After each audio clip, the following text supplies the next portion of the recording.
So with three-way switches, there are multiple different ways to wire them. I've found the easiest two options, and I usually will pick them simply based off of where the lighting is and versus the power that you need.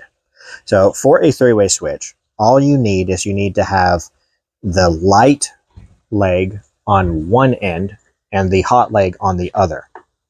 So a three-way switch is going to have two copper screws, and it's going to have one black screw. The one black screw is what's going to be known as the common leg. And that is where on one side you're going to hook up on one side you're going to hook up the hot leg, and on the other side you're going to hook up the light leg. So you need to have in one switch box, you need to have the light, and in the other box you need to have the hot. Now, back in the day, again, when there wasn't as many dimmer switches and special controls and all that, you did not need a neutral in a switch box at all, which made it a little bit easier to do different configurations. However, now where you do need that, you got to think about that. So in this case, what I'm going to do is I'm going to make it so that at this box here, we could put in any dimmer switch that needed a neutral if need be. And on the other ends, we will have the option of just putting in a standard three-way. So again, first thing,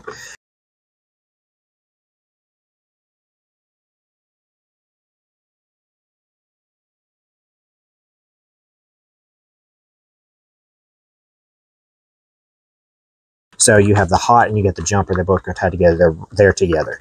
You got the can lights for the left. They're together. You got the can lights for the right. They're together.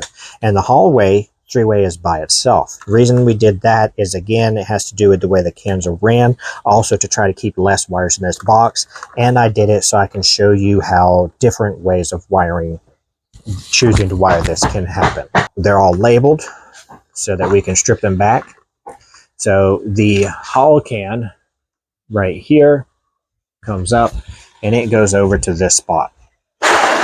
And in this box, what we have is we have the other end of that hall three-way. And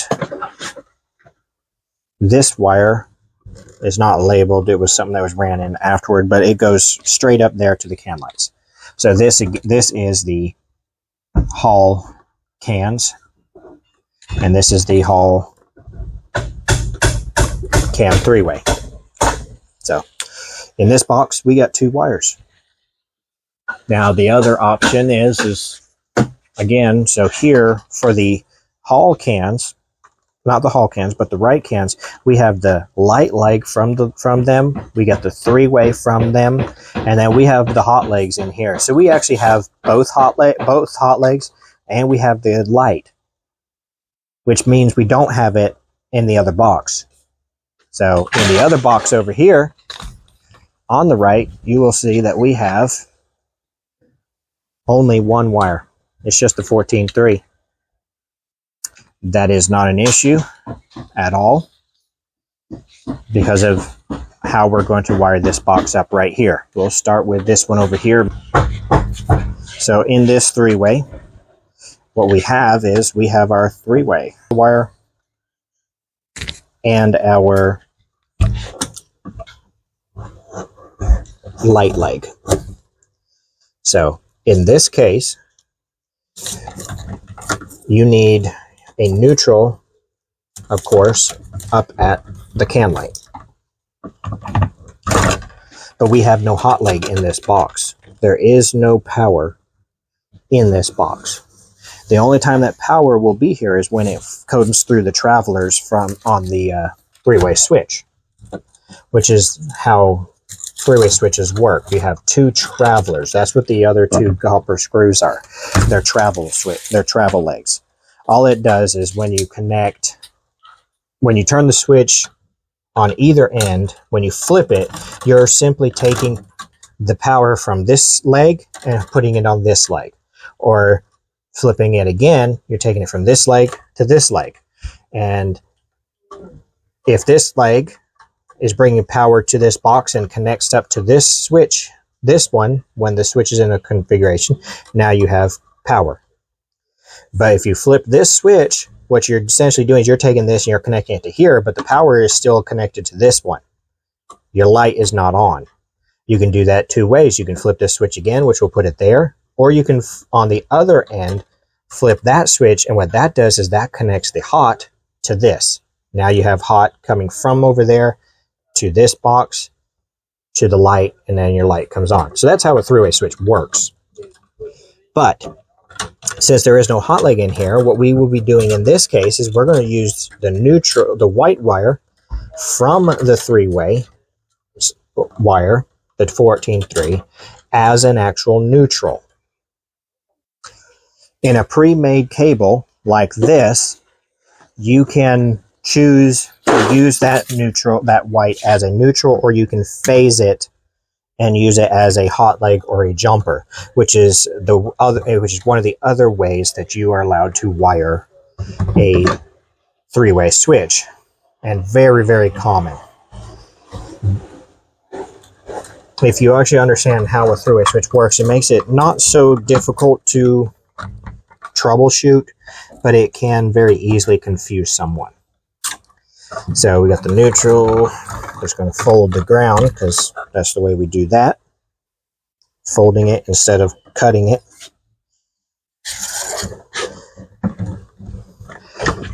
The other reason I like to leave extra wire is because I have spent many, many years doing rewires as opposed to new construction. Rewires and troubleshooting. I've done that a lot. And when you do that, it becomes very annoying to you when you go into a house and someone has cut those wires barely long enough to hook up, and you then can't get a hold of anything to do what you need to. So again, this box is all ready, and what we have is we got our wires. These all will hook up to the three-way. Now, if you're going to go ahead later on and you're going to hook up the three-way switch in this aspect, it's not as difficult as it may seem to figure out which one hooks up to the black screw. This is what confuses most people. So in this case, you can look in here and you can look in this box. And let's see, let me just see how well this works. There we go. Now we can see good. So you can look in this box and you can see you have a red and you get two blacks. Well, how do you just know which one hooks up to the black screw? What you do is these two wires are both coming from the same cable. This black comes from a 14.2 by itself. This black that is not coming through the same cable as the 14.3 with the other two. This is the one that you're going to hook up to the black screw. These two can hook up to the copper screws. And it does not matter which configuration you do that in of the other two. The only one that matters is the one that comes by itself. You hook that one up to the black screw, and you hook the other two up to the gold screws, and you will be perfectly fine.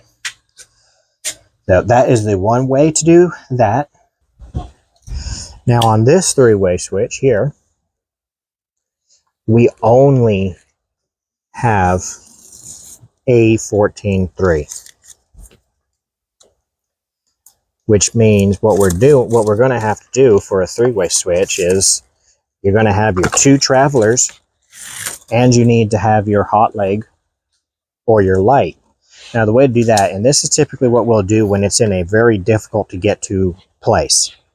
So what we are going to have to do is you're going to have to pick one of these wires to either be a hot leg or a light leg. And then you'll connect it in the other box to that and bring it over here. Now, in that case, this is no longer going to be used as a neutral. It's going to be used as a hot leg or as a switch leg, which will then be hot whenever there's power. In a pre-made cable, you are allowed to do this. If it ran through a conduit and ran with single strands, you have to use the wire by code that is designed for it. So in this box, all we need to do, because there is no wire nuts that need to be added, is simply take that white wire, and we need to phase it so that anyone coming in after us will know this wire is not a neutral. Now, if you are trying to fix a three-way switch or put in a three-way switch and all you have is that, it can be a little bit more difficult to tell which wire needs to be hooked up to the black screw. When I do this, I always use the white wire as the one that hooks up to the black screw, because then that way I can keep the same configuration that I do in any other situation, as far as the the regular black and red being the travelers. However, that's not a code requirement. You can use whichever one you want, and some people I have seen, they will use the black and they'll use that white as one of the travelers instead, which again, like I say, it doesn't matter. There's no code against it. You can use whichever one you want. That's just the way I do it, just to avoid confusion. But the way to be able to tell is you have to then come over to the other end of the three-way, and you have to open up this box and look at how this is wired to know which one is used as the communicate the common wire over there. And what you'll have to do is you'll have to look at that switch and see which one of those wires is tied to either the hot legs or to the light leg. And it can be easier even just to see which wires are hooked up to the two copper screws. If it's the black and the red, you'll know that the phased neutral is the one that is the common. If it is the red and the white wire hooked up to the copper screws, then the black wire over there is going to be the one you hook up to the black screw.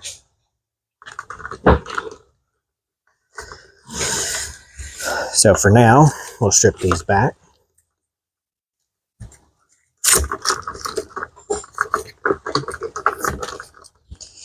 And when you get into a 3-gang box like this with all these wires, this is when people can get confused, and it can look like a huge mess. And the more of a mess this looks like, again, the harder it is to put your switches in, especially if you're trying to put in dimmer switches, because they take up a decent bit of room. So just, try to do it as neat as you can, which, like I said, bringing them into the box in a configuration that matches up with that really helps.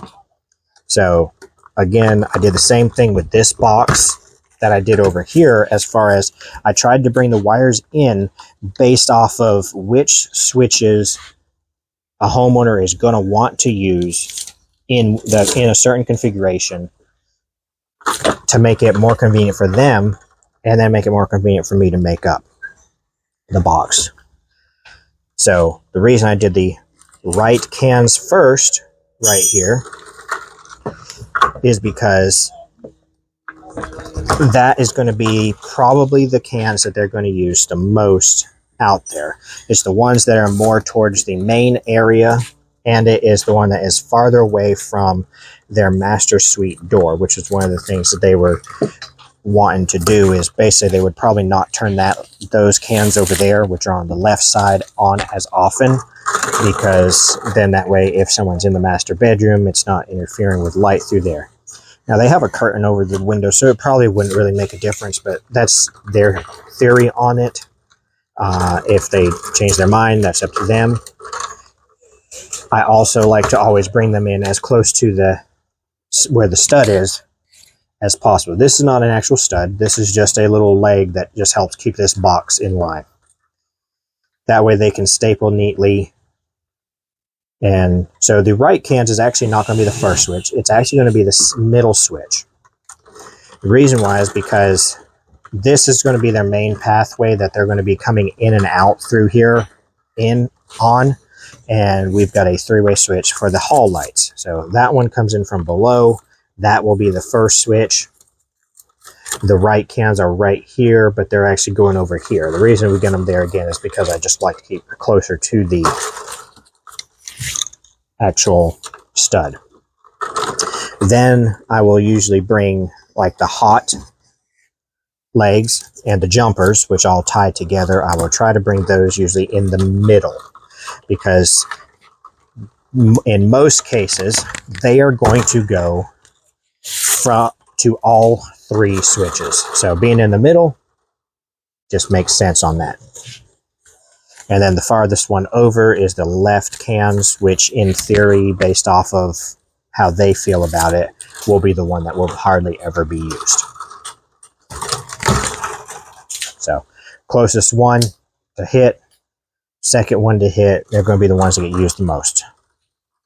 I always try to do that in relation to the doorway. So in this case, we have the hall can. Now the hall can, which we wired over there, in that case, this is a neutral. So that's one of the first things you want to do when you're trying to do a box like this, is separate things according to how they're going to be used.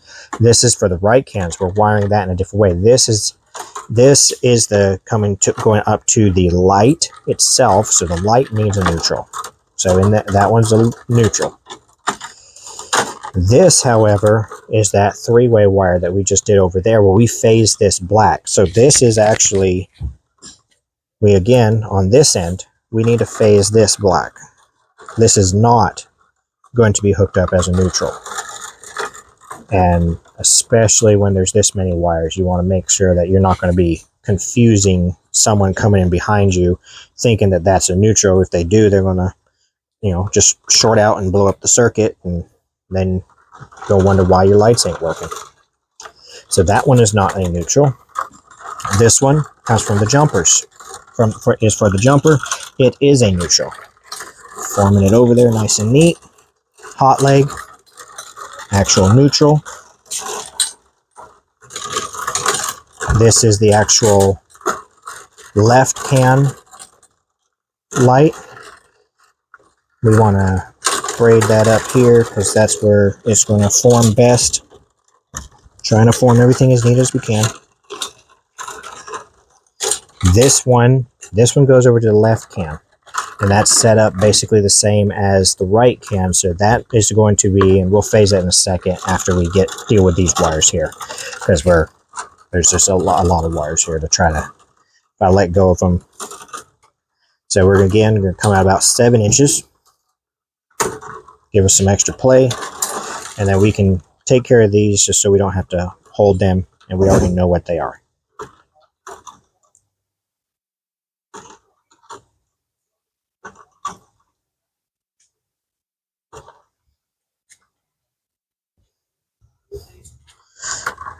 So again, you want to line them up,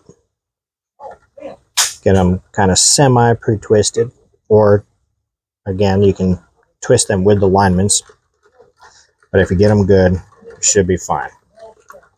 So another thing that you can do is once you get them almost twisted, you can pull on each one of these wires separately to see if it's going good. I've been doing this a long time. I have not had an issue with that. I can usually tell simply by tightening the wire nut if it's going to do that. So again, we can go ahead and do this real quick so we don't forget about it. But this one is not a neutral, so we'll go ahead and phase that.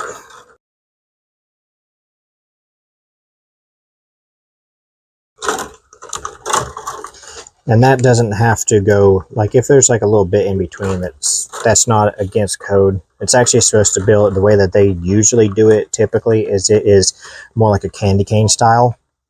But this way it's just more solid and just makes less confusion in my opinion. So least confusing we can make it, the easier it is for anybody to come in behind us. So we'll go ahead and get all these grounds together. And I'll usually try to, so we did the neutrals to one side, so we'll do the grounds to the other. So we've got those, and we'll pick, usually when I do it, I will try to pick the longest two. And those are the two that I'm going to fold for the two ground pigtails for this second and third switch. There's multiple ways of doing that. You can do it without having you can do it all with one and basically loop from one to the other. But this, in my opinion, is a much neater looking product when it's done. And as long as you got plenty of wire links on them all, it works great. And I know people who will use crimps. I know people who like to use the, instead of using wire nuts, they use they'll use little push-in quick connect type things. I personally do not like any version of quick connect, including the ones that are in the device from a manufacturer, where they'll sell you a receptacle and you can just push in the back. You can push the wire into the back of the device. My advice is never do that, because electricity works through vibration, heating, cooling. It's a metal which during heating, cooling, and vibration expands, contracts, wiggles, and those quick connects are based off of a spring-styled system, which gets heated up, cooled, and as anyone knows, a spring loses its, I can't think of the right term, but springiness. There we go, we'll just call it that. But it loses some of that over time, especially the more it gets stretched and all. So that is actually, you go into like an old house that's been there forever, and that house, there will be a receptacle that's just fine, and yet you'll have new subdivisions where the outlets are put in, and within a year there's a problem. And the reason is because the subdivision builders will usually just simply push in through the back of the device, and that spring gives way. So the manufacturers won't even warranty that stuff for more than a year. So in this case, so we have our two black, or originally white wires that we phased black. For that three-way switch, we have two options. We can either connect this black to the light, or this white to the light leg, and take that over there. Same thing here, we could connect it there, or we could connect them to the hot. Either one option works just fine. I will typically just connect it up to the hot, because the reason why is because what it does is it narrows down how many wire nuts you have inside this box and how many different things you got to cram in here. You already get enough stuff to cram inside this box with all these wires. So why add yet another?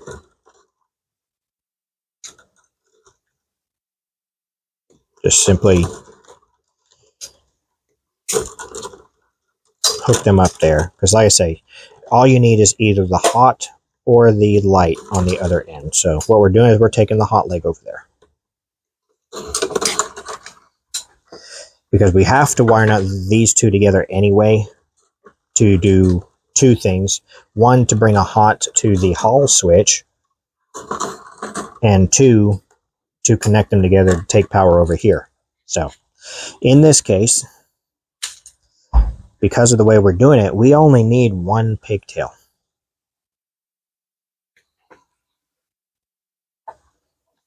Which is good, because that makes it so we can actually use our wire nut. If we need 3 pigtails on top of these 4 wires, that would be too many wires for that one wire nut.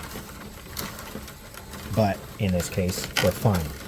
So the reason we only need one is because we have the light legs for the other 2. So we got our left can, 3-way, our 2 travelers, and our light, along with our ground. So there's switch number 1, all set up and ready to where anyone can do it. And I will usually make these ones a little shorter because no matter what, I can't push them in there that far. But I still maintain about 7 inches. On this one, we have our right cams and our right cam leg. This is the one that came off that hot. So we're going to put those ones here. This is our next switch.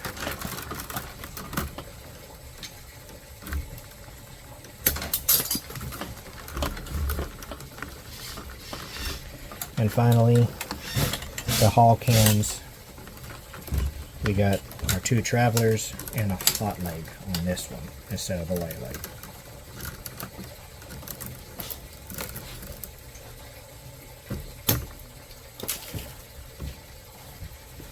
There's all your wires. And like I say, in this case, if you were at the other side and you seen that the white was phased black and you were trying to figure out which one, if that one hooks up or not, you can simply come over here later on and you can see, oh, that's that white, it's phased right there and it's curled up and it's inside this wire nut, so it's a hot leg. So you know that the white is hot. The white does not come out here to these, and since it doesn't do that, you know the white wire that is phased black is the one that you're going to connect up to the black screw over there. I have had to fix that issue with 3-way switches in so many houses for people, where basically what happens if you get those mixed up, your light will still work, but the 3-way option only works in one direction. And what that means is, if like you end up with this kind of scenario, you turn the switch on right here, but then when you walk over there and you turn it off, if you turn it on over there after turning it off over there, you're fine. But if you come back over here and you try to turn it on right here, the light still doesn't work until you turn it on over there. Then you can turn it off and back on. So what's happening is one of those travelers is not acting as a traveler. It's instead connecting a traveler to a traveler on one end of that switch, instead of connecting the traveler to the hot or the traveler to the light. So I hope this helped you as far as how a 3-way switch works. So hope you all enjoyed watching, and we'll see you the next time.